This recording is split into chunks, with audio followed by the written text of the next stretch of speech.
ஹமீது, தங்கச்சிக்கு 4ஆம் தேதி நிச்சயதார்த்தம் வச்சிருக்கேன்னு கேள்விப்பட்டேன். எத்தனை மணிக்குன்னு சொல்றா, நானும் வந்துடுறேன். டேய் ராபர்ட், நான் உன்னை ஃபங்க்ஷனுக்கு கூப்பிட்டேனா? இல்லடா. அப்புறம் எதுக்கு வரேன்னு சொல்ற? போய் வேலையை பாரு. டேய், என்னடா இப்படி பேசுற? அவ எனக்கும் தங்கச்சி மாதிரி தானே, அதனால தான் கூப்பிடாமே நான் வரேன்னு சொன்னேன். ஏன் வேற ஆளை வீட்டுக்கு கூப்பிட்டு வந்துட்டு எல்லாரும் என்ன சொல்றதுக்கா? போ. அண்ணே, சொல்லுப்பா. நாளைக்கு கிறிஸ்மஸ் இல்லைண்ணே, எல்லாரும் சர்ச்சுக்கு போகிறோம். நாளைக்கு ஒரு நாள் லீவ் வேணுண்ணே. இல்லை, நாளைக்கு நீ கடைக்கு வா. ஓ சரிங்கண்ணே. இவர் பாட்டுக்கு கிறிஸ்மஸ் குட் ஃப்ரைடே லீவ் கேட்டுனே இருப்பாரு. ஓனர் குத்துனே இருப்பாரா? கடையில் இருக்கிற வேலைலாம் யார் பார்க்கறது?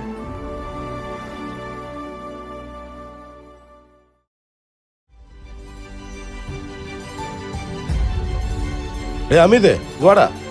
தரணும்னா இந்தா, இதுல ராபர்ட்டோட கிறிஸ்மஸ் கிஃப்ட் இருக்கு, நீ கொண்டு போய் கொடுத்துரு. நானா? நீ தான்டா, கொண்டு போய் கொடு. இல்லைண்ணே, நீங்களே கொடுத்துருங்க. மனுஷங்க கிட்ட குணத்தை பார்த்து தான்டா பழகணும். ஜாதியை பார்த்தோ இல்லை மதத்தை பார்த்தோ என்னைக்குமே பழகக்கூடாது.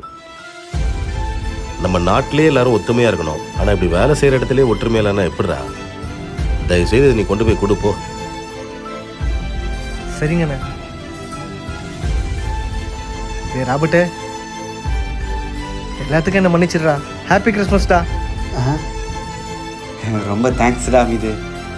டேய் அமிது, இந்தா, இது உனக்கான கிறிஸ்மஸ் கிஃப்ட். அண்ணே, எனக்கு எதுக்கு நான் கிறிஸ்மஸ் கிஃப்ட்? நான் தான் சொன்னேனடா, பண்டிகைன்றது எல்லாரும் கொண்டாடுறது. நாம எல்லாரும் சேர்ந்து கிறிஸ்மஸை கொண்டாடுவோம். யோகா அபிஷியல் டீம் சார்பா உங்க எல்லாருக்கும் ஹாப்பி கிறிஸ்மஸ்.